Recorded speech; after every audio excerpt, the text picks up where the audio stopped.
Bismillahirrahmanirrahim. Assalamualaikum warahmatullahi wabarakatuh.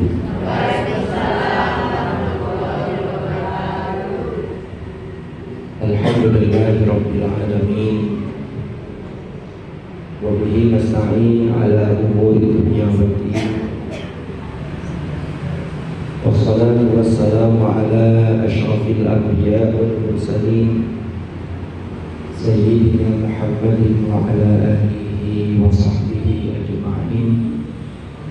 Amma ba'd. Yang saya hormati Ibu RW 1, yang saya hormati para ibu ketua RT 1 sampai RT 5 yang tidak bisa saya sebutkan satu persatu karena memang dari kerpean yang ada ini tidak ada namanya, jadi belum sakit menyebutkan satu persatu. Ingkang kula hormati para sesepuh, para bini sepuh dan sedaya para ibu PKK se-RW 1 lan sedaya mawon ingkang rawuh dhateng majelis menika. Alhamdulillahirabbil alamin. Puji syukur kita haturkan kehadirat Allah Subhanahu wa taala di sore hari ini. Kula panjenengan saged nempal wonten majelis yang insyaallah penuh barokah niki di mushola yang namanya luar biasa Nuzul Sakinah. Mugi-mugi nami mushola niki betul-betul saged sumrambah dumateng kula lan panjenengan sedaya lan keluarga kita, sehingga betul-betul sakinah, ketenangan, ketentraman itu betul-betul hadir di dalam diri kita dan keluarga kita. Amin ya rabbal alamin. Salawat dan salam semoga tetap terlimpah curahkan kepada junjungan kita Nabi besar Muhammad sallallahu alaihi wasallam. Teriring untayan salawat Allahumma salli ala sayyidina Muhammad. Allahumma salli ala sayyidina Muhammad. Para rawuh, para hadirin dan hadirat rahimahumullah. Niki terus terang mawon. Salah satu hal di dalam hidup saya ini yang menjadikan saya tidak enak tidur itu ketika mulai mendapatkan undangan saking panjenengan. Ini kalau rencana itu kan saat dari Ramadan. Najan pas wonten acara dengan wonten acara kulo pas mendadak wonten sakit akhirnya diundur. Niku rasanya untuk plong alhamdulillah Yesus. Tapi semakin lama lalu tiba-tiba kulo niki kepikiran terus ngadepi disuruh bicara di hadapan ibu-ibu nom, sing tadi kulo sampai ada, kulo angen. Soalnya panjenengan sedaya ini tiang-tiang ingkang luar biasa. Sampai ada kata-kata tentang TikTok kan wonten, ras terkuat di muka bumi ini ibu-ibu mama. Ini luar biasa ya. Mangke kula badhe menyampaikan beberapa hal yang terkait dengan ibu-ibu, lalu jenengan lebih pengalaman dados ibu. Ya akhirnya niki temanya yang diberikan ke saya kan sucikan hati dan tingkatkan ketakwaan di hari yang fitri dengan pelukan silaturahmi. Ini luar biasa niki temanya. Ya, dengan pelukan silaturahmi. Ini insyaallah nuzulus sakinah. Nah, Nopo kula sampai ada bahwa ibu-ibu itu memang adalah orang-orang yang luar biasa yang dipilih oleh Allah, termasuk panjenengan sedaya niki. Kula niku nanti angen-angen ngeten. Saya itu kalau pulang ke tempat orang tua atau di rumah kita sendiri lah, yang ibu kita masih ada, ini kalau mau buoman, ini kalau gak ketemu ibu, lah ibu nandi, yang kita cari itu ibu. Makanya sampai apa namanya di dalam Al-Quran itu umun itu disebutkan tempat berlabuh, tempat kembalinya seseorang. Ya. Para rawuh, para hadirat rahimakumullah. Di rumah kita mawon umpami panjenengan sebagai ibu, karena yang sebagai bapak niki kula kalih Mas sinten mau yang takmir di sini nih. Niku lek panjenengan dari luar katanya nggak kedengeran. Oh, enten nih. Apa enten kalau enten? Kayak dua-duanya jadi mereka. Niku kula lan panjenengan. Iki suara kula gak patek balik dengan nek wong suarane rada gedhe. Lek ngene kaya denek balik malih. Para rawuh, para hadirat rahimakumullah. Niku jenengan nek ten dalem piyambak niku biasane ibu-ibu niku kan kesedinoan melakoni tugasnya, perannya sebagai ibu. Kemudian jangan sari atau tidur lebih dulu. Pokoknya lewat jenenge tiang wedok ibu-ibu. Omah niku jenengan wis istirahat wis sari. Niku omah niku kaya sepi. Sepi omah ini. Tapi lah jenengan cek bertugas, niku rumah itu situasinya, suasananya itu masih hidup. Niki ingkang kula raosaken. Lek jenengan boten wonten berarti ada pengecualian.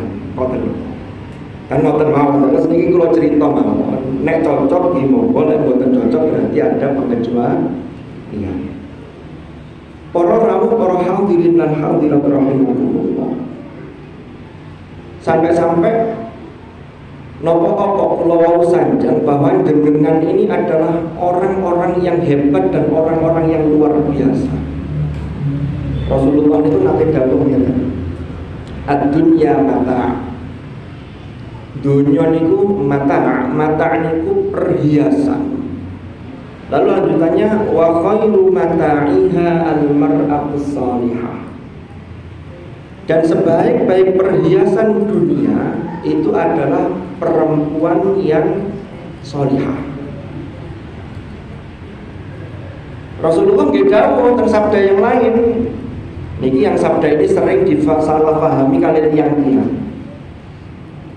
Tungkahul mar'atul li arba'in. Niki banyak yang keliru mengartikan, dikira artinya itu nikahilah. Padahal niki Rasulullah niku cerita biasa ini wong wedok niku dinikahi karena 4 hal, 4 faktor niki, motifnya niki. Pertama adalah lima liha, kedua wali hasabiha, wali jamaliha, wali diniha. Pertama karena hartanya, mungkin anaknya wong sugih. Terus nomor kali li hasabiha, karena garis keturunan ke atas niki turunane wong jos. Terus yang ketiga karena kecantikannya. Yang keempat karena agamanya. Tapi ternyata dari 4 ini yang terakhirlah yang Rasulullah perintahkan, fadfar bidzatid. Pilihlah yang agamanya bagus. Makanya tadi ketemu dengan hadis yang kalau wau wa khairu mata'iha al-mar'atus salihah. Karena perempuan ini memegang peran yang luar biasa. Bulan itu ingat hashtag ketika hari santri itu. Hari santri itu kan wadah yang gambar agar-agar lewat. Santri selamanya derek kiai. Niku derek tutukannya derek tutup. Tiba-tiba terus pertanyaannya ngeten, terus kiai derek sinten? Tiba-tiba kiai derek bunyai. Berarti sosok istri ini harus bisa memberikan warna. Makanya tadi perintahnya Rasulullah kan fadfar bidzatid. Pilihlah yang agamanya sahih. Soalnya perempuan niki sahih, suami ini itu bisa diarahkan. Walaupun suami itu ar-rijalu qawwamuna 'alan nisa, tapi peran istri itu luar biasa. Nun sewu. Kadang sing lanang wis apik lempeng, sing wedok tidak almar'atus sholihah. Mboten rawuh majelis-majelis taklim kata niki. Akhirnya sing lanang dikabar-kabari sing enggak. Akhirnya banyak sing kemudian korupsi, beliau dan seterusnya. Ya walaupun ada yang kadang-kadang memang semuanya harus mengupgrade ketakwaan itu setiap saat. Makanya tema kita ini kan sucikan hati dan tingkatkan ketakwaan. Para hadirin dan hadirat rahimakumullah. Memang dados tiyang estri niku tugasnya kuat. Makanya termasuk kehebatan dari perempuan itu adalah perempuan itu mendapatkan secara fitrah, secara alami niku melahirkan. Bahkan saat dari melahirkan itu ada mengandung. Jadi kalau dalam bahasa Al-Quran itu hamalathu ummuhu kurha wa wada'athu kurha wa hamluhu wa fisaluhu 30 syahra. Jadi tiang hamil niku berat. Nggih. Pengen turu ngurep boten saged. Melumah lek kesuwen yo ketekan. Normalnya kemudian kehamilan itu semakin besar. Sampai pada kemudian melahirkan itu juga perjuangan dan jihad yang sangat besar dan sangat berat. Mungkin dengan pun supir rasani bagaimana bukaan 1, bukaan 2, dan orang setiap orang beda-beda. Wonten sing lahirno gampang, wonten sing rada suwi, kan wonten. Masya Allah, ini perjuangan panjenengan sing ganjaran niku boten saged diijoli kali liyan-liyan. Terus taruhannya nggih nyawa. Lho ngoten niku lho kok kadang-kadang nuwun sewu di tempat-tempat lain. Ngono kadang-kadang ono sing cek disia-sia kali bojone. Karena memang ujiane tiyang itu beda-beda. Nah, saya kembali ke tadi nih. Sampai kemudian melahirkan itu juga berat. Ya. Orang laki-laki mungkin ada yang kelihatannya hamil tapi tidak pernah melahirkan. Atau sekolah ini kira-kira 3 bulan setengah lah, suruh mikon gitu, telur ini. Ya. Tapi ini nggak bakal melahirkan karena ngerti melahirkan itu suaranya handphone bersama melahirkan guys. Tapi dengan luar biasa. Makanya sampai kemudian Rasulullah itu memberi penghormatan bagi para orang tua, perempuan, ibu. Dan ada salah satu sahabat yang bertanya kepada Rasulullah, ya Rasulullah, sinten yang harus kula hormati? Yang pertama ini sinten? Dan Rasulullah singkat, ummuka. Terus sinten malih ya Rasulullah? Ummuka. Sinten malih ya Rasulullah? Ummuka. Ini jangan sampai banyak yang jalan-jalan yang mempelesetkan untuk ngawur. Iku kau pengen berarti ibu itu lumai apa bahasa Arab itu. Wong umukan itu damel mufrad, umumnya mufrad, kannya itu kamu ya satu. Satu orang itu mesti punya ibu kandungnya ya hanya satu. Berarti ini menunjukkan penghormatan kepada orang tua perempuan itu jauh lebih luar biasa, bukan berarti menafikan bapak. Oke. Ini balik mana? Ini dia. Kepiring ini. Oke. Sampai putih om. Nah, balik sini kok. Lalu ini saja nih penghargaan yang luar biasa bagi para ibu. Terutama bagaimana menjadi ibu yang selalu mengupgrade ketakwaan dan kesolehannya, sehingga nanti ini akan berimbas kepada keluarganya. Bentar, dengan percaya napa mboten, perasaan ibu niku akan tertransfer secara tidak sadar, itu akan membawa suasana rumah. Makanya sajane urut-urutannya ngeten. Urut-urutannya ini, cuma di sini kan tidak ada bapak-bapak. Neten Quran itu kan perintahnya, ya Adam, uskun anta wa zaujukal jannah.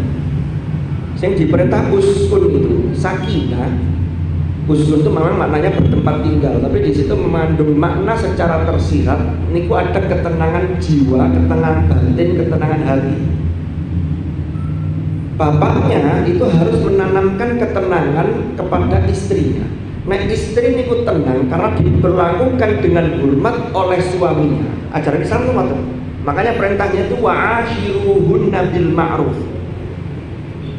Ya. Pergaulilah istri-istri kalian itu dengan ma'ruf. Karena nanti dampaknya itu ngeten. Nek istri sudah merasakan ketenangan, nanti ketenangan ini akan menyebar ke seluruh rumah dan penghuni rumah termasuk anak-anak kita. Tapi nek jenengan sumpah Bu, umpami PMS itu kan kadang-kadang itu tiang ekstrim itu jangankan memahami yang lain, sajane ngerti, tapi memahami diri sendiri itu ki opo sih kok gawane kaya opo lho. Niku lak jenengan gawane ngoten, iku nanti nang anak kok yo kadang-kadang lek pas ngoten, anak ini intensitas bodoh itu iso luwih nemen timbang hari-hari biasa. Niku dengan diteni, terutama ibu-ibu muda. Nggih. Nek sepuh-sepuh pengalaman wis mari gitu. Tapi ini sangat berpengaruh. Makanya ini nuzulus sakinah itu penting untuk menghadirkan sakinah dalam diri kita, khususnya panjenengan sebagai seorang ibu, ya. Lalu kemudian sakinah itu akan merembet ke keluarga kita, termasuk putra putri kita. Dan memang perempuan itu, kalau dalam Islam itu diberikan posisi yang terhormat sampai Rasulullah itu dawuhnya ma akraman nisaa illa karim wa ma ahanahunna illa lain. Tidak memuliakan perempuan-perempuan kecuali laki-laki yang mulia, dan tidak merendahkan perempuan kecuali yang merendahkan itu adalah laki-laki yang lain. Sebutin saya. Jadi orang kok gak memuliakan, itu saja menunjukkan bahwa pribadi orang ini tidak baik. Jadi ngawas ngerti ini perlu. Ini makanya kaitannya tadi, runtutannya tadi kan waktu lanang, bapak-bapak, ibu-ibu ini saling terkait. Para hadirin dan hadirat rahimakumullah. Maka pernah suatu ketika Sayyidina Umar radhiyallahu anhu, Umar ibnul Khattab. Umar itu akan ceritanya ini kan memang beliau itu terkenal tegas dan berani. Suatu ketika Umar ini pernah dicegat oleh seorang perempuan sudah agak sepuh. Kemudian perempuan ini langsung protes beberapa hal dan menyampaikan panjang lebar terkait dengan banyak hal. Sayyidina Umar yang biasanya kesannya itu tegas, itu terdiam dan mendengarkan ucapan si perempuan itu. Sampai akhirnya ada di antara seseorang yang tahu ketika itu, setelah perempuan ini pergi, kemudian tanya kepada Sayyidina Umar, ya Amirul Mukminin, wahai Amirul Mukminin, saya melihat panjenengan hari ini kok boten seperti biasanya. Nopo? Maksudnya nopo? Lah tadi itu ada emak-emak yang nyegat jenengan terus menyampaikan ngeten panjang kata-katanya, kok jenengan boten jawab nopo-nopo niku mek njenjer dan yo nopo ceritane. Kok Umar dados ngeten iki? Nopo jawaban Sayyidina Umar? Tahukah Anda, tahukah sampean bahwa orang yang menemui saya tadi itu adalah orang perempuan yang top, yang kata-katanya saja itu didengarkan oleh Rasulullah dan oleh Allah. Lah sinten niku wahai Umar ibnul Khattab? Dia adalah Khawlah. Ternyata Khawlah niku sinten? Khawlah niku adalah seorang perempuan yang pernah mengadu kepada Rasulullah terkait dengan perihal suaminya. Suami ini namanya Aus bin Samit, saudaranya Ubadah bin Samit. Jadi Khawlah ini ceritanya dulu ya, sampai kemudian usianya sudah 40 tahun ke atas, sudah hampir 50, putra-putranya banyak, dan ada putra-putrinya itu yang masih kecil. Tiba-tiba dia ini ditolak, dicerai oleh suaminya, tetapi ini cerai yang disebut dengan zihar. Nah, zihar itu bedanya dengan tolak. Dulu zaman jahiliyah niku para rawuh, niku kalau zihar itu selamanya tidak bisa kembali. Tapi kalau tolak kan, kalau tolak itu selama tolak itu belum 3, itu masih ada kembali, maka disebut tolak rojai. Nah, niki khaulah niki kena zihar suaminya, kemudian dia bersedih. Akhirnya laporlah ke Rasulullah, ya Rasulullah, saya ini dulu di masa muda, ya, dengan suami saya, dan saya punya banyak anak. Sekarang saya sudah mulai usia separuh baya, bahkan mendekati memasuki usia tua. Anak saya masih ada yang kecil, saya kok dizihar sama suami saya. Protes khaulah, protes kepada Rasulullah. Ini apa ini? Karena selamanya, ya, kalau dulu zaman jahiliyah itu kalau sudah kena zihar itu selamanya tidak bisa kembali, haram, tidak bisa kembali kepada suaminya. Akhirnya Rasulullah ditanya begitu, jawab Rasulullah apa? Sampai saat ini saya belum dapat wahyu, belum dapat informasi dari Jibril, dari Allah melalui Jibril terkait dengan peristiwa ini. Tapi Khawlah tetap menyampaikan keberatannya. Ngeten carane nggih apa niki ya Rasulullah. Itulah kemudian Jibril datang kepada Rasulullah membawa wahyu. Itulah wahyu itu, yaitu awal surah Al-Mujadilah dan awal juz 28. Qad sami'a Allahu qawlan lati tujadiluka fi zawjiha wa tashtaki ila Allah. Jadi orang ini sampai mengadu pada Allah. Dan ternyata apa disampaikan oleh Khawlah ini didengarkan oleh Allah, kemudian turun ayat yang berbicara tentang zihar. Sehingga sejak saat itu zihar itu aturannya kan setelah suaminya menzihar tadi itu menyesal. Karena sing lanang ini ya mungkin dalam keadaan tidak sadar sepenuhnya, ya, tapi kan tetap jatuh talak. Makanya hak talak itu untuk laki-laki.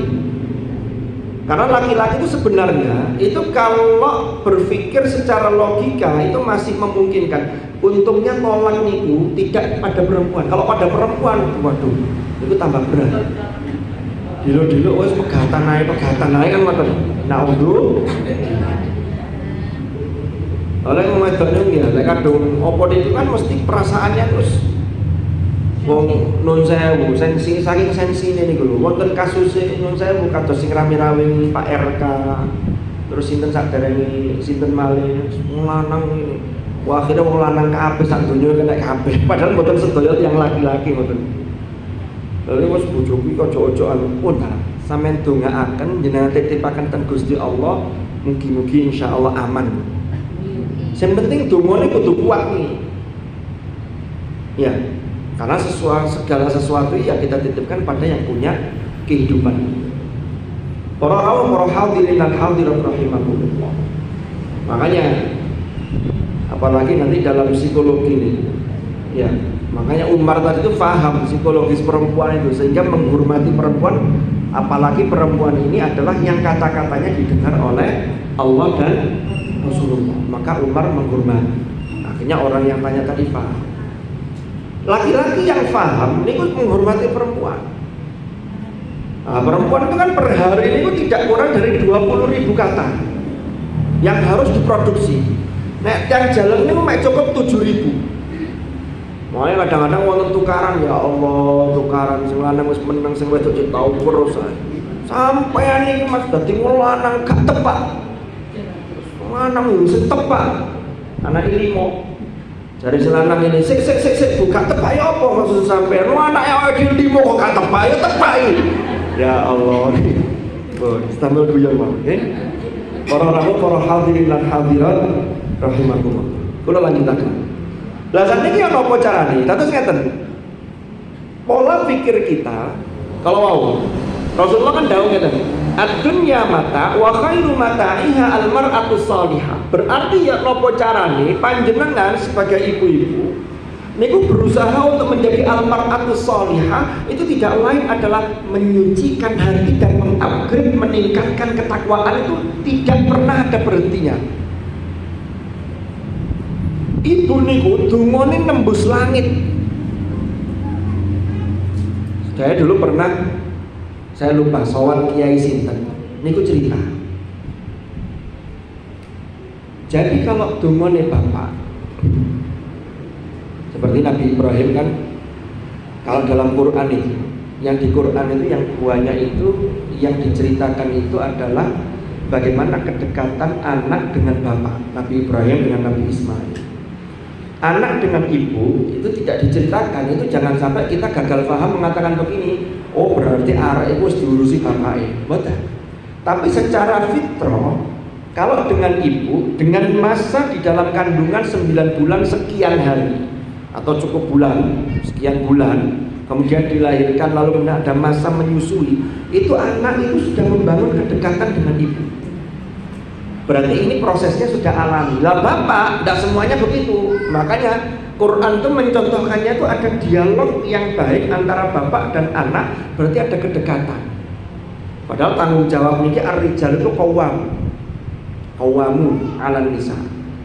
Ya. Terus. Lalu setelah itu, kalau kita lihat, kalau panjenengan menjadi al-mar'atus shalihah, ini harus di-upgrade ketakwaannya, yang nanti peran panjenengan sebagai orang perempuan, sebagai ibu rumah tangga, ya bisa ibu RW, ibu RT, itu nanti peran juga di rumah tangga, juga di masyarakat. Ini pun nanti bisa mengupgrade, ya dari upgrade jenengan sebagai al-mar'atus shalihah itu, nanti ini ada dampaknya untuk anak-anak kita. Saya pernah yang tadi mau cerita tadi, niku sowan ten Kiai sinten katanya ngeten. Nek dongane bapak niku memang ada asarnya ke anak, tapi nanti bapak ini lebih pada jangka panjang. Isok nang putu, isok nang keturunan, terus begitu. Tapi langsung nyetrum ten anak niku ibu. Makanya jangan sampai kita ini jadi ibu yang hanya tersibukkan urusan duniawi tapi lali gak ndongakno anak ini, jangan sampai. Lali gak nirakati putranya. Lah anak ini mulai dari kecil sampai anak kita dewasa, sampai anak kita berumah tangga, ya tetap statusnya sebagai anak. Yang itu kalau jenengan upgrade wa khairu mata'iha al-mar'atus shalihah, ini nanti akan ada dampaknya buat keturunan kita. Sekarang kita lihat Rasulullah sallallahu alaihi wasallam niku nanti menceritakan, kata beliau, ada sosok 4 perempuan, yang 4 perempuan ini bukan perempuan biasa. Inilah sosok 4 perempuan inilah yang akan kita teladani. Yang kalau kita meneladani ini, nanti harapannya panjenengan ini menjadi wa khairu mata'iha al-mar'atus shalihah. Sekarang ini banyak orang yang salah memahami urusan dunia dan akhirat. Urusan akhirat niku saja ini adalah terkait dengan dunia, tapi yang nanti ada dampak positif untuk akhirat kita. Itu berarti urusan akhirat. Soalnya nopo, kita tidak bisa meninggalkan dunia sama sekali. Usah gak ngurusi duit, gak ngurusi kerja, gak ngurusi boten. Dan Quran yang dipuji oleh Allah, dan surat An-Nur niku Allah berfirman, rijalul la tulhihim tijaratu wa la bay'un an dzikrillahi wa iqamis salati wa ita'iz zakah yakhafuna yawman tataqallabu fihi al-qulubu wal absar. Rijalul la tulhihim tijaratun wa la bay'un an dzikrillah, yaitu orang-orang yang mereka tidak dilalaikan, ya, dilalaikan apa? Oleh bisnisnya, oleh pekerjaannya. Dilalaikan dari apa? Dari mengingat Allah, ya. Dan hanya itu, mereka tetap ingat Allah sehingga mereka tetap mendirikan sholat, tetap zakat. Ini 2 hal yang Berarti orang itu punya kewajiban kalau sholat itu urusannya secara vertikal. Ada kesalehan individu. Zakat itu simbol kesalehan sosial. Makanya panjenengan ngajak pengawasan kata ini kan kita ini agar menjadi orang baik itu tidak sendirian, tapi juga bareng-bareng. Terus ada kesolehan sosial. Bagaimana juga berbagi kepada yang lain.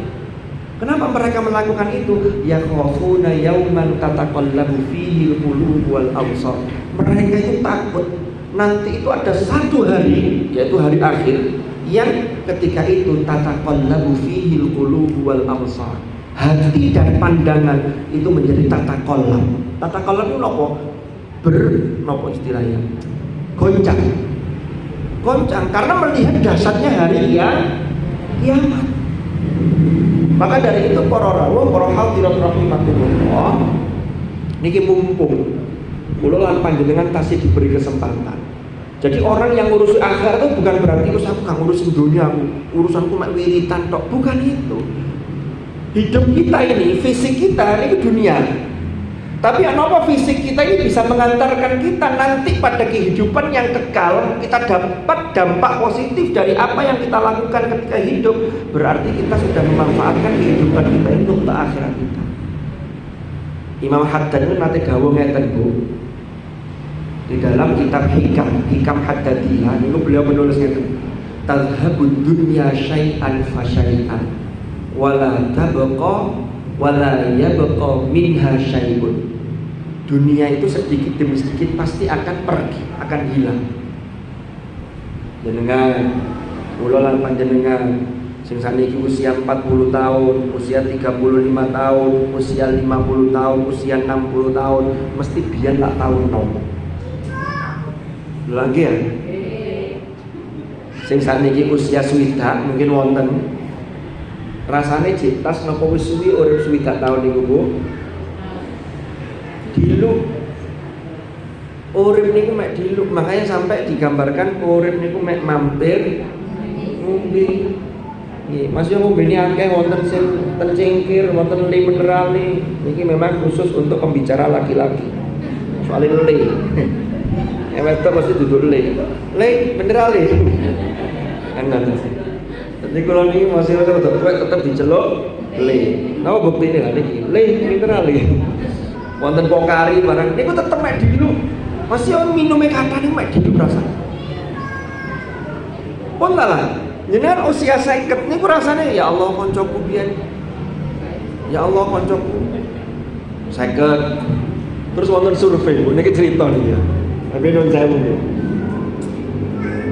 Umur 50 wonten umur swidak pira wonten masih sehat ibu-ibu. Ternyata hasil survei itu katanya laki-laki dan perempuan suami istri itu yang banyak niku janda. Artinya nopo? Sing sedo, niki sing janda tinggal sedo niku. Yang meninggal niku ternyata lebih banyak yang laki-laki dibanding yang perempuan. Karena perempuan itu cenderung lebih berumur panjang. Wis muga-muga kula lan panjenengan lan garwa-garwa jenengan umur panjang sing wonten. Lah sing sampun kapundhut nggih mugi-mugi sedaya dipun ngapura dening Allah. Wong umur itu boten melok ngadang ya. Tidak ada yang tahu. Akhirnya disurvei. Apa wong lanang itu kok akeh sing mati enom, nek wong wedok itu umur itu. Padahal wong wedok itu didelok toko aktivitasnya itu Masya Allah.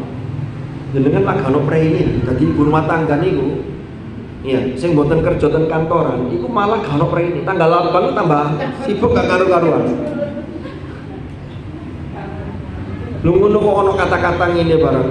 Sampeyan ndek omah tok gak lapo-lapo, lu justru ndek omah gak ono entek penggawean. Maka ini kalau dalam Islam itu penghargaan ini itu harus disupport, termasuk oleh pasangan kita, oleh suami kita. Cuma sayang ini suami-suami tidak hadir di majelis. Kita kembali ke cerita tadi. Nah, sing ditakoni ini perempuan-perempuan yang ditinggal mati suaminya. Ya kalau kita kembalikan ya sekolah itu takdir pun wayahe kali derek ya mesti mari wis. Niki survei mboten-mboten pertanyaan ini. Kenapa kok suami panjenengan ini meninggal begitu? Ketika para istri itu ditanya, jawaban ini ku singkatannya ngeten. Karena memang suami yang menghormati istri dan suami yang bertanggung jawab itu sakjane memang berat. Boleh duwe gawe keluarga, itu kan tanggung jawab suami. Niku apa? Mergo beban hidup niku berat. Ya. Akhirnya ini yang kemudian menjadikan para laki-laki niku sering cepat mati. Stres. Niki lek jare ning akhirnya survei malih apa iya? Tiang jalan-jalan sing wis mati-mati wae disurvei. Niki cerita lho, hanya fiktif belakang. Tibae mari kok takoki situ-situ. Sing akeh jawab ngono kok sampean kok cepet mati jimlong ngoten niku. Aku wis gak kuat ben mulih ndek omah seneni bojo. Tapi makane iki kan penting ngaji kan ngeten. Dadi ngeten. Jenengan nyeneni ku sakjane bener kalau jenengan punya ilmunya sebagai al-mar'atus sholihah. Contoh. Setiap hari suaminya pulang umpama kerja di luar. Bu, penghasilan saiki bulan iki sakmene.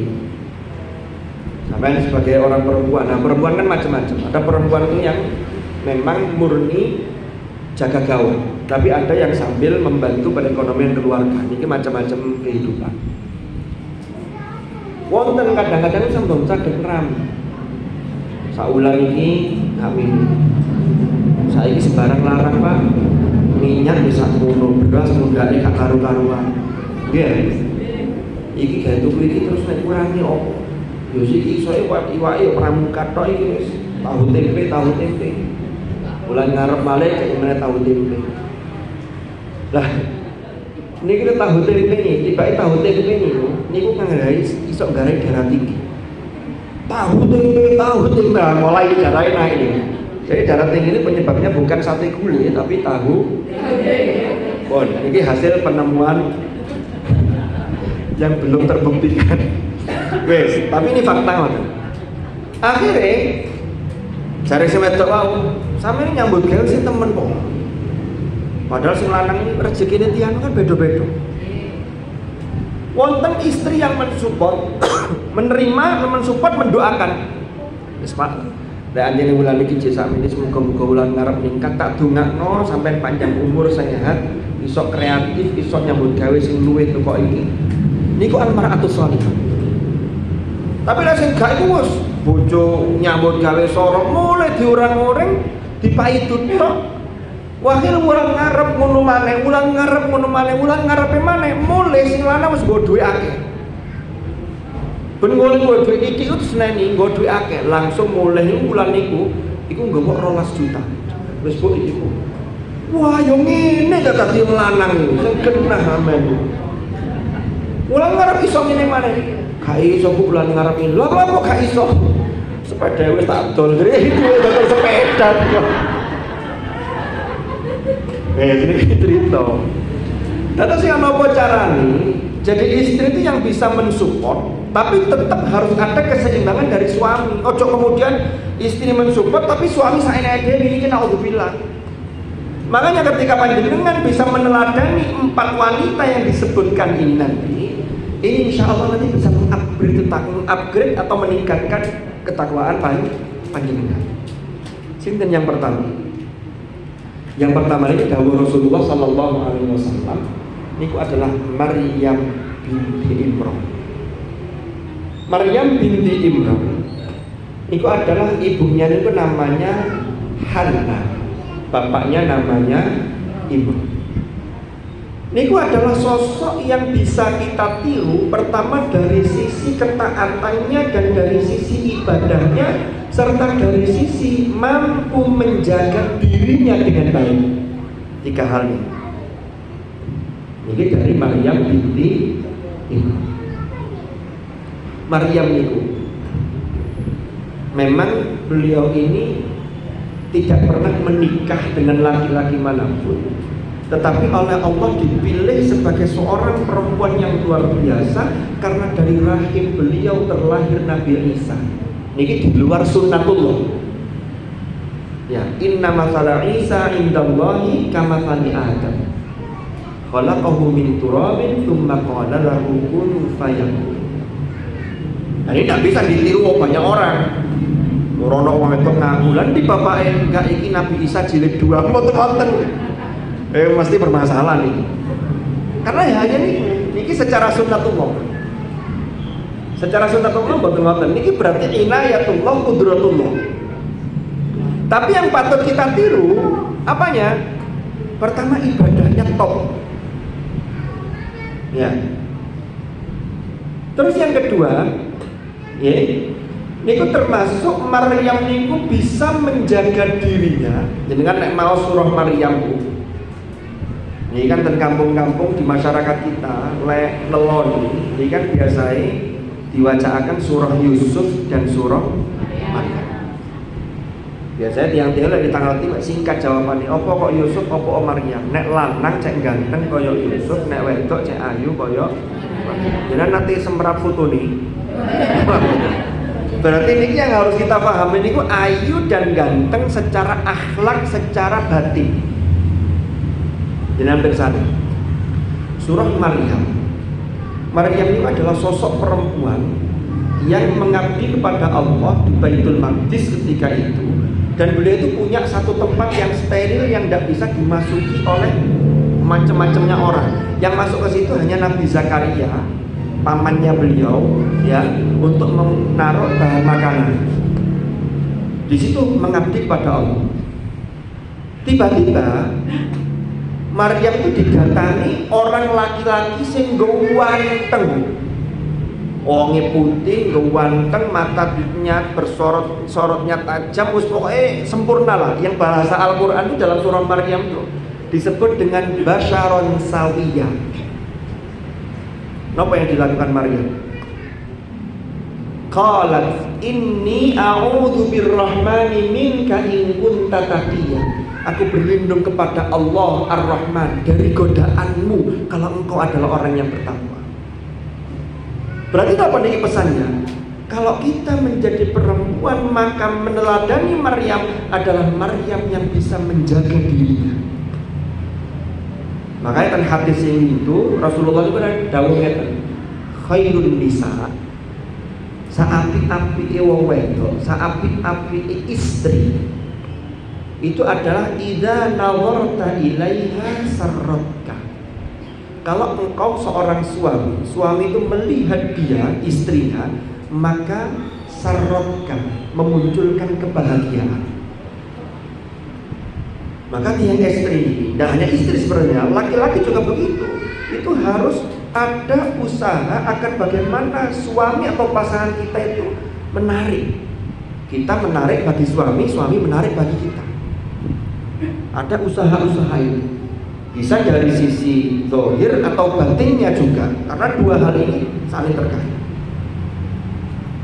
Lalu kemudian kata Rasulullah lanjutannya, yang kedua, idza amartaha atau atka.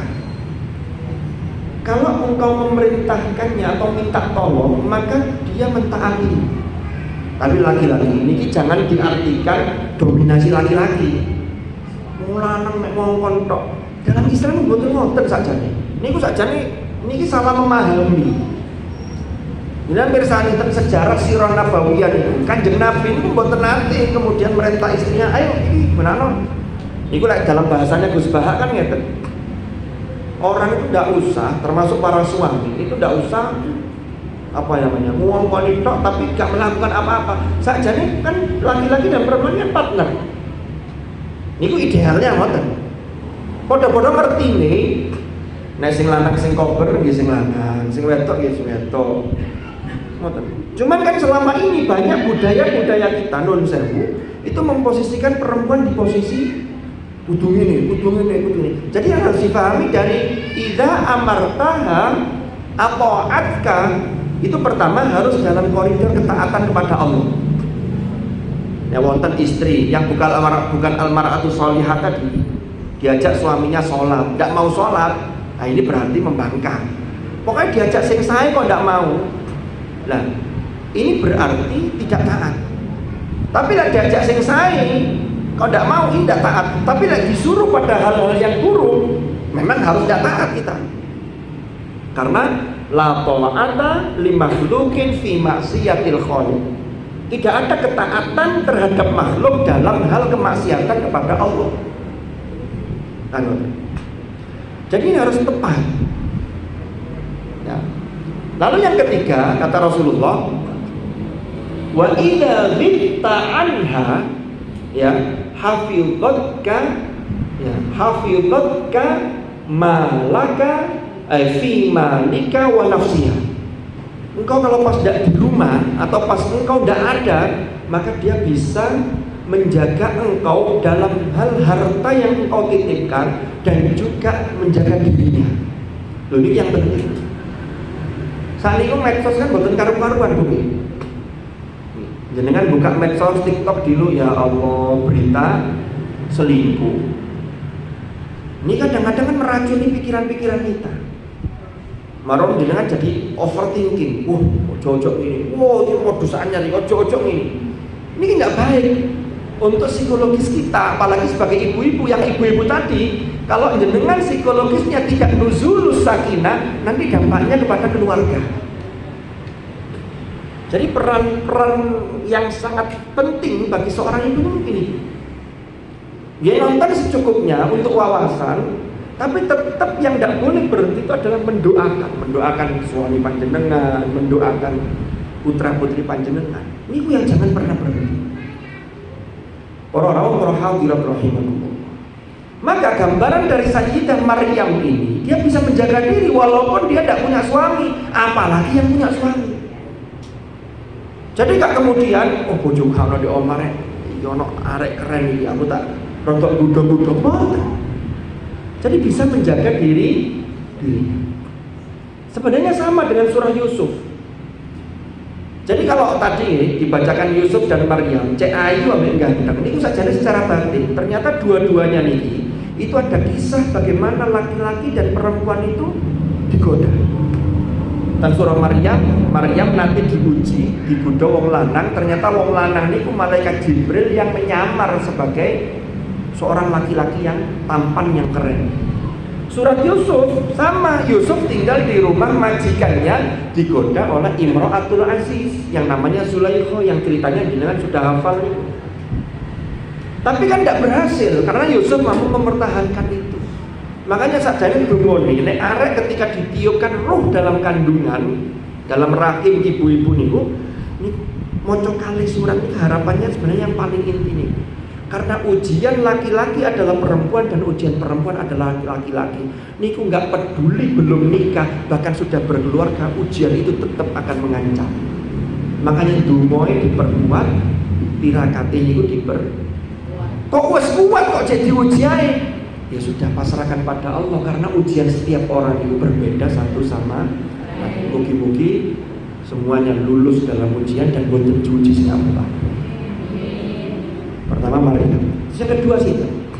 Yang kedua kata Rasulullah adalah Khadijah binti Khuwailid. Khadijah itu adalah istri Rasulullah sallallahu alaihi wasallam. Khadijah itu Rasulullah itu ketika berumah tangga dengan Khadijah.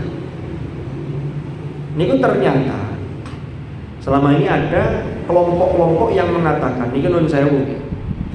Biasanya laki-laki yang menggaung-gaungkan ini mengatakan bahwa poligami itu adalah sunnah Nabi. Nun saya hubungi. Padahal kalau kita lihat Rasulullah ini kan kehidupannya 63 tahun. Niku berumah tangga yang monogami dengan Khadijah itu jauh lebih lama dibanding beliau ketika diperintah oleh Allah untuk kemudian menikah dengan beberapa istri. Berarti pesan implisitnya saja nih, secara dari historis, dari sejarah niku saja niku monogami itulah yang dicontohkan oleh Rasulullah. Tapi mengapa Rasulullah diperintah poligami? Karena memang laki-laki itu punya izin poligami, tapi itu bukan perintah yang bentuknya perintah sunnah. Nanti dulu, ini ceritanya nanti. Tapi itu sebagai contoh, ini loh. Nek poligami nyontoh Rasulullah ya harus begini, bersifat adil. Kan begitu. Nah saat ini lanang-lanang ngawur-ngawur nih. Poligami berdalih meniru Rasulullah, tiba sing digolai sing enom. Padahal sepandai-pandai menyimpan istri muda, pasti suatu saat akan tua. Lalap. Ini salah kaprah. Belum lagi non saya begini ibu-ibu, ini kulo belo nih. Karena artinya Al-Quran itu sangat menghormati hak-hak perempuan. Orang-orang itu banyak yang dalil surah An-Nisa niku langsung dipotong fankihu ma taba lakum minan nisa masna wa thulatsa wa ruba. Baru fa in khiftum alla ta'dilu fawahidatan. Berarti yang perintahe poligami dhisik loro, telu utawa papat. Nek gak mampu karena ndak takut tidak bisa adil, siji ae berarti sijine kari. Iku tidak memahami secara umum. Dulu guru saya tafsir itu pernah ceritanya itu. Ayat ini itu bicara tentang awalnya itu pengelolaan harta anak yatim. Dalam tradisi Arab, nek wonten anak cilik, wong tuane meninggal, dua-duanya meninggal umpama, harta tinggalannya banyak, maka kalau hartanya langsung diberikan nang arek sing durung iso ngerti tentang harta, ini bisa tasarufnya tidak jelas. Maka biasa dititipkan. Isok titip nang wong sing dipercaya, isok titip nang orang yang masih punya hubungan kerabat tapi agak jauh. Wes titip dikelola. Yang terjadi nopo? Banyak orang yang tergiur dengan harta tinggalan orang tuanya anak yatim ini. Sehingga ya apa cara menguasai harta ini, akhirnya berniat nikahi anak yatim tadi. Niatnya tadi itu, cek isok menguasai hartanya. Padahal menguasai secara zalim. Akhirnya perintahnya kan begini. Ini yang ditinggal seringkali penafsirannya. Timbangannya awakmu ngerabi arek yatim, niatmu menzolimi dengan menguasai hartanya. Rabi loro telu papat karepmu. Lho ngoten mosok perintah sing kemudian difahami, oh nikah itu loro telu papat. Makanya Khadijah bintu Khuwailid niku ketika Rasulullah berumah tangga dengan beliau, itu tidak ada sama sekali pikiran tentang poligami. Fokus Khadijah. Kenapa? Pertama, Khadijah niku adalah perempuan yang memang luar biasa, perempuan yang mandiri, tapi kemandiriannya itu bukan untuk dirinya sendiri. Kalau wonten tiyang istri niku non saya nggih mboten temriki, ten nggon liya niku. Sing karena istri sudah mandiri koyo-koyo gak butuh wong lanang. Lah niki yang bahaya. Aku iso urip dhewe, Pak, gak butuh sampean. Wah, repot nek ngoten niku. Lah Khadijah niku napa? Beliau itu pengusaha yang sukses, tapi kesuksesannya itu kemandiriannya itu dipakai untuk mensupport dakwah Rasulullah sehingga hartanya bermakna akhirat. Nah, mungkin ada di antara panjenengan sing wedok iku luwe sugih timbangane sing lanang, mungkin oleh tinggalan toko wong tuane luwe akeh. Kan nek wedok niku aturane sakjane duwe kan duwe dhewe. Lho nggih. Nek wong lanang, duit yang dihasilkan kerjane itu dia punya tanggung jawab nafkah untuk keluarganya. Tapi karena Khadijah ini sangat-sangat baik, maka beliau mensupport Hadratul Rasul itu dengan hartanya, disupport secara materi dan secara spiritnya, ya semangatnya disupport. Makanya ketika Khadijah wafat, Rasulullah sedih mboten karu-karuan. Bahkan di tahun yang sama Rasulullah ditinggal dua orang yang support beliau. Khadijah dari sisi internal sekaligus sisi support dakwah dari sisi materi, lalu dari sisi sosial itu disupport oleh Abu Thalib. Dua-duanya wafat di tahun yang sama, maka disebut Amul Huzn, tahun kesedihan. Kenapa? Karena istri yang namanya Khadijah ini wafat. Lek wonten yang terjadi, maka di sini kesedihannya mendalam. Dan Sayyidina Muhammad Rasulullah Sallallahu Alaihi Wasallam itu seandainya tidak diperintah oleh Allah untuk kemudian menikahi Sayyidah Aisyah, lalu menikahi yang lain-lain yang janda-janda, yang perawan kan, yang bikir kan hanya Aisyah. Itu pun Jibril datang. Kalau dengan baca di hadis di Al-Jawahirul Lu'lu'iyah, wonten kitab syarahnya Al-Arba'in An-Nawawiyah. Itu kan malaikat Jibril rawuh kepada Hadratul Rasul menyampaikan, tidak tahu ketika itu bentuknya seperti apa. Ini loh yang kamu nikahi loh, sopo iki. Ya zaman itu belum ada foto, tapi di riwayat itu sudah dijelaskan bahwa Rasulullah melihat gambar itu, foto itu. Akhirnya ditanyakanlah kepada Umar, loh ini kan putrinya Abu Bakar tapi dia masih kecil. Ditanyakanlah Abu Bakar, ini putri kula tapi tasih alit lari ini. Itu perintah Allah. Kan begitu. Itu pun nanti setelah Rasulullah berkeluarga, maka Rasulullah itu masih seringkali ingat bagaimana perjuangan Sayyidah Khadijah binti Khuwailid. Karena ikatan batinnya yang luar biasa, karena Khadijah menjadi perempuan yang mensupport dakwah suaminya. Makanya panjenengan dan terus perempuan seandainya ditakdir seperti Khadijah, maka bagaimana kita ingin mensupport kehidupan keluarga kita untuk tujuan-tujuan akhirat. Ini yang juga penting.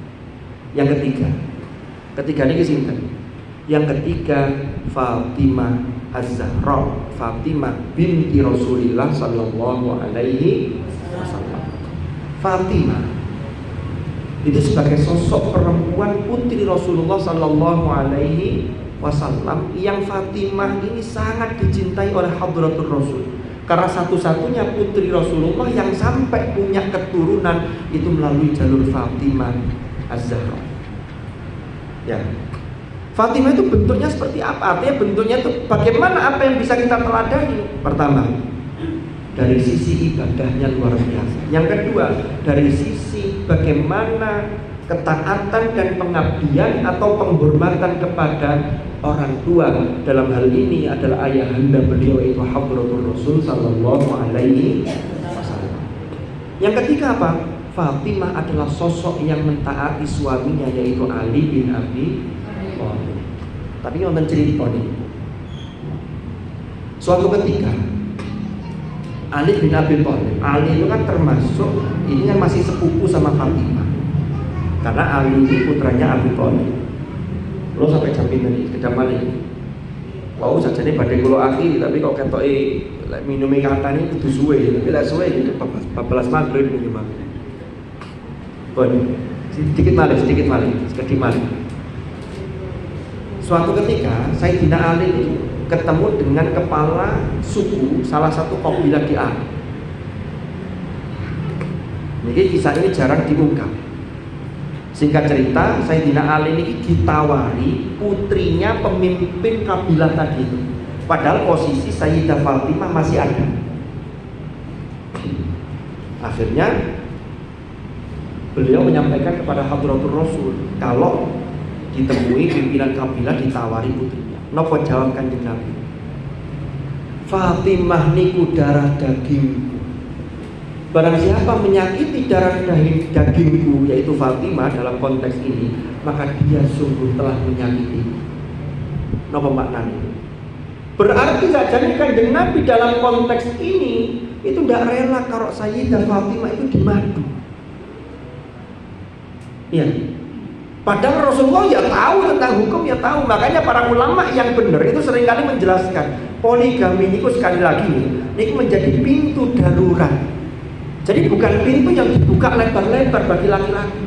Ini yang kadang-kadang yang jalur ngawur-ngawur menak-menak itu dikira itu pintu yang dibuka lebar-lebar. Wong sing wedok masih bisa menjalankan peran sebagai istri, sudah bisa menjalankan peran seperti Maryam menjaga dirinya, sudah bisa menjalankan peran sebagai Khadijah, sebagai Fatimah, kok masih disakiti? Masya Allah, ini kudus.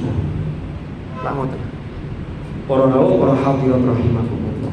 Jadi yang kedua yang bisa kita teladan dari sisi ketaatannya adalah Sayyidah Fatimah. Termasuk Sayyidah Fatimah itu ketika Rasulullah mau wafat,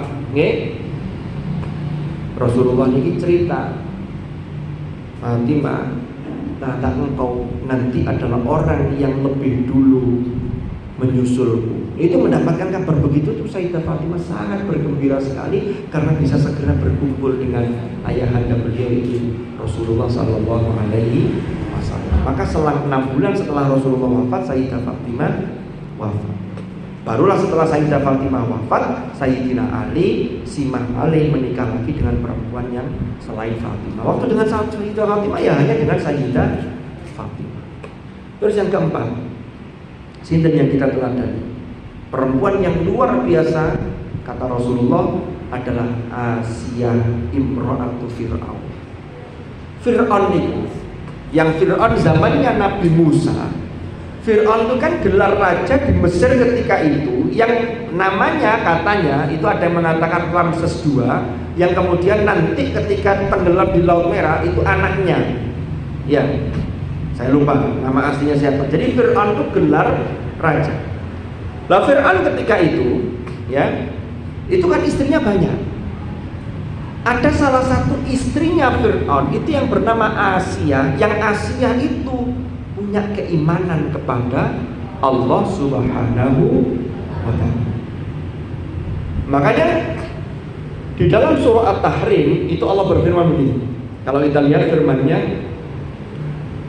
wa daraballahu mathalan lil ladzina amanu imra'ata fir'aun idh qalat rabbi ibni li 'indaka baitan fil jannah wa najjini idh qalat rabbi ibni li 'indaka baitan fil jannah wa najjini min fir'auna wa najjini minal qaumil zalimin. Jadi Asia ini, dia ini tetap, ya ketika itu mungkin syariatnya berbeda dengan syariat zaman sekarang. Kalau syariat zaman sekarang beda akidah, itu kan sudah bisa dibenarkan, itu bisa merusak pernikahan. Karena kalau beda akidah, beda keimanan, maka ini hukumnya tetap dihukumi zina. Nauzubillah. Nah, zaman dulu ketika Fir'aun dan Asia ini, maka Asia itu menolak apa yang diperintahkan Fir'aun itu dalam dua hal. Yang pertama, dia berani menolak ketika Fir'aun mentitahkan dirinya sebagai Tuhan, dia menyatakan enggak, dia menolak itu. Terus yang kedua, wa qalat imra'atu fir'auna qurratu 'ainin li walak la taqtuluhu asa ay yanfa'ana aw nattakhidahu waladan wa hum la yash'urun. Dan surah Al-Qasas ini konten cerita kan Fir'aun itu mentitahkan setelah mimpi, kemudian ditakwilkan oleh para ahli mimpinya, tukang sihirnya, ahli nujumnya itu, ini akan ada bayi laki-laki dari kalangan Bani Israel yang akan meruntuhkan kekuasaan dan kerajaan. Maka titahnya ketika itu kan semua bayi laki-laki harus dibunuh dari kalangan Bani Israel. Singkat cerita, ibunya Nabi Musa itu galau, iki apa? Wa auhayna ila ummi Musa an ardi'i fa idza khifti 'alaihi fa alqihi fil yammi wa la takhafi wa la tahzani inna raduhu ilaihi wa ja'iluhu minal mursalin. Jadi ibunya Nabi Musa itu bingung, iki tak singitno mesti akan ketahuan. Maka perintahnya disuruh menaruh di peti, lalu petinya itu dihanyutkan di sungai, karena ini ada ancaman. Sudah pasrahkan pada Allah, maka jaminan Allah, inna raduhu ilaiki wa ja'iluhu minal mursalin. Kami akan mengembalikan kepadamu dan kami akan jadikan dia termasuk di antara para utusan. Jadi peran ibu itu luar biasa. Memang harus tatak. Tataknya apa? Apa tataknya? Tego untuk melepas anak demi kebaikan. Contoh mawon, lare badhe pondok, bapaknya pengin anaknya mondok, tapi ibunya gak tatak, iki arek gak kerasan. Nangis saya pondok, ibunya soalnya nangis saya. Padahal kalau ayat ini kata guru saya, kalau dikontekstualisasikan hari ini, apa yang dialami oleh ibunya Nabi Musa, itu sebenarnya kita alami hari ini. Ngomong, anak-anak kita sekarang itu berada dalam ancaman pembunuhan, termasuk pembunuhan karakter. HP ini ku lari-lari mulai sekolah wangel mesti ngare HP, kok mabar kali koncone, mabar kali dulure. Kadang-kadang ada iklan yang masuk, iklan itu belum pantas bagi mereka karena mereka masih belum bisa memilih dan memilah. Ini kan ancaman besar. Lek jenengan nuruti kangen, jadi peran ibu itu luar biasa. Akhirnya arek gak dipondokno, gak wis anakku tak sekolah nang nyanyi. Kok cek iso mulai, cek iso delok bendino. Ini nanti ya bukan berarti kalau sekolah itu tidak menjamin masa depan, karena masa depan tidak ada yang tahu. Ini kan bagian dari ikhtiar. Jadi mondokno anak, nyekolah anak itu kan bagian dari ikhtiar. Kalau untuk masa depannya seperti apa, yang ada itu harapan dan doa. Nanti seperti apa, itu yang tahu hanya Allah, kan begitu. Tapi peran ibu ini luar biasa. Tapi lanjut dengan tatak. Kalau Nabi Musa tadi oleh ibunya dikinyutkan, pasrah, Kenapa? Karena lelek pondok gak oleh HP-an. Paling enggak arek iku jam sekian jamaah, jam sekian wajib ngaji, jam sekian. Masih tak nek mulai iku sing didelok ya balik meneh nang HP. Mulai kan kadang-kadang sumpek HP terus saya jare anake mumpung di omah ngono-ngono. Tapi kadang-kadang enggak ada sumpek, tapi kan tetap kita doakan, tetap balik meneh nang pondok masih lumayan. Janji Allah kan ngeten, inna raduhu ilaik. Wes tak nanti balik nang jenengan. Lek mboten balik secara fisik, kalau anak ini tumbuh jadi anak yang soleh, maka nanti kesalehan anak ini akan memberi support positif bagi orang tuanya, terutama juga bagi ibunya. Wa ja'iluhu minal mursalin. Kembali ke yang tadi. Asia imra'atu Fir'aun niku mengajukan dua hal ini, menolak apa yang diperintahkan Fir'aun termasuk membunuh anak ini. Sudahlah, jangan dibunuh. Siapa tahu anak ini kita angkat anak, nanti dia akan memberi manfaat bagi kita. Akhirnya Fir'aun nurut. Fir'aun mau mendengar kata-katanya Asia. Tapi dia ada satu doa yang itu dalam surah At-Tahrim diabadikan, Rabbi bnili indaka baitan fil jannah. Ya Allah, kula ngeten iki, kula minta satu, kalau saya di dunia ini tidak mendapatkan surgamu, artinya tidak mendapatkan ya ujiannya istrinya Fir'aun itu kan mendapatkan suami yang seperti itu, yes. Kejahatannya wis ngalang-alai kabeh. Tapi kesabarannya luar biasa. Sehingga doanya itu Rabbi bnili indaka baitan fil jannah. Ya Allah, jenengan bangunaken kula rumah di surga. Terus jenengan selamataken kula dari kejahatan Fir'aun dan kejahatan orang-orang yang zalim. Maka dari itu, kalau 4 hal ini, 4 perempuan ini kita teladani masing-masing sesuai dengan kondisi dan konteks kita, maka insya Allah disinilah kita bisa mengupgrade bagaimana menciptakan, mensucikan hati kita dan meningkatkan kualitas ketakwaan kita yang nanti akan menghadirkan ketenangan yang dengan raosaken niku akan berimbas pada keluarga panjenengan sedaya. Mugi-mugi kula lan panjenengan sedaya tansah pinaringan sakinah, mawaddah, rahmah, barokah. Nggih, sehingga kula lan panjenengan sedaya, keluarga kula lan panjenengan sedaya saestu-estu betul-betul mampu menjalani kehidupan ini dalam lindungan dan bimbingan Allah Subhanahu wa taala, dan kelak kita bisa menjadikan dunia ini sebagai modal untuk kebaikan nanti di akhirat nanti. Amin ya rabbal alamin. Mugi-mugi manfaat, mugi-mugi barokah. Nggih, monggo sareng-sareng kita munajat mohon kepada Allah, mugi-mugi hajat baik kula lan panjenengan diijabah oleh Allah Subhanahu wa taala. Mugi-mugi jika ada yang sakit di antara kita, keluarga kita, putra putri kita semua ada yang sakit, semoga Allah segera angkat penyakitnya dan Allah anugerahkan kesembuhan.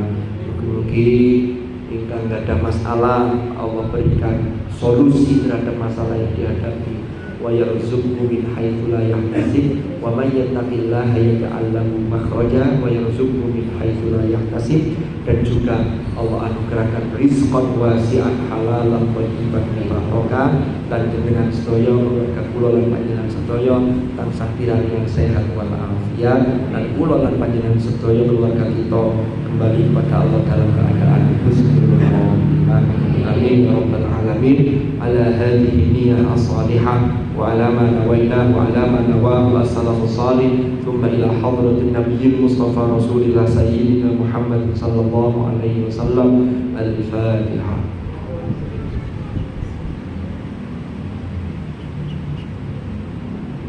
Bismillahirrahmanirrahim. Alhamdulillahi rabbil alamin. Hamdan yuwafi ni'amahu wa yukafi mazidah. Ya Rabbana lakal hamdu kama yanbaghi li jalali wajhikal karim wa 'azimi sultanik. Allahumma shalli wa sallim ala sayyidina Muhammadin salatan tunjina biha min jami'il ahwali wal afat wa taqdi lana biha jami'al hajat wa tutahhiruna biha min jami'is sayyi'at wa tarfa'una biha 'indaka a'la darajat wa tuballighuna biha aqsal ghayat min jami'il khairat fil hayati wa ba'da al-mamat. Allahumma ya muyassir yassir, ya mudabbir dabbir, ya musahhil sahhil, sahhil alaina kulla asir, ya bashir nabi sayyidina Muhammad sallallahu alaihi wasallam. اللهم أصلح لنا ديننا الذي هو عصمة أمرنا، وأصلح لنا دنيانا التي فيها معاشنا، وأصلح لنا آخرتنا التي إليها معادنا، واجعل الحياة زيادة لنا في كل خير، واجعل الموت راحة لنا من كل شر يا أرحم الراحمين. اللهم انفعنا ما علمتنا وبما علمتنا، وعلمنا ما ينفعنا وارزقنا علما نافعا. اللهم يا الله أعنا على ذكرك وشكرك وحسن عبادتك. اللهم بارك لنا في عائلتنا، وبارك لنا في أولادنا، وبارك لنا في علومنا، وبارك لنا في أرزاقنا، وبارك لنا في أعمالنا، وبارك لنا في كل ما أعطيتنا برحمتك يا أرحم الراحمين. ربنا هب لنا من أزواجنا وذرياتنا قرة أعين واجعلنا للمتقين إماما. اللهم يا الله اجعل اجتماعنا هذا اجتماعا مرحوما، وتفرقنا من بعده تفرقا معصوما، ولا تجعل معنا وفينا شقيا ولا محروما برحمتك يا ارحم الراحمين. ربنا آتنا في الدنيا حسنة وفي الآخرة حسنة وقنا عذاب النار، وأدخلنا الجنة مع الأبرار يا عزيز يا غفار يا رب العالمين. جزا الله عنا سيدنا ونبينا محمدا صلى الله عليه وسلم أفضل ما هو أهله، وسلام على المرسلين والحمد لله رب العالمين. الفاتحة.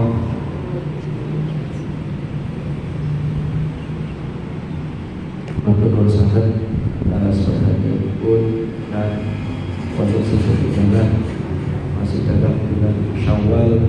Kalau secara pribadi yang aku ikut pangapunten mungkin dalam panjenengan sedaya saya selalu ditakdir oleh Allah termasuk orang-orang yang al-amin wal faizin wal mahmudin, bermanfaat dan barokah. Wallahu muwaffiq ila aqwamit thariq. Hadanallahu wa iyyakum ajma'in. Assalamualaikum warahmatullahi wabarakatuh.